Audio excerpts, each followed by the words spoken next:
আমরা এই মুহূর্তে অবস্থান করছি পাবনার ট্রাফিক মোড় সংলগ্ন প্যারাডাইসের সামনে একটি ফলের দোকানে। ঘটনাটা মূলত এখান থেকেই শুরু। দয়া করে কেউ পুরো ভিডিও না দেখে কোনো মন্তব্য করবেন না।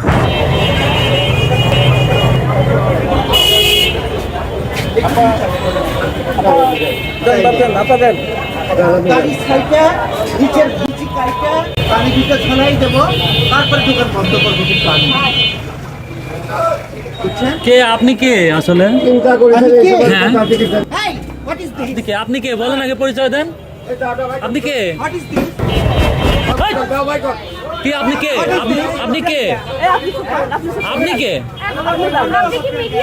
আপনি কে? হ্যাঁ আমি মিডিয়া। কি সমস্যা কি আপনার? আপনি কি সমস্যা কি?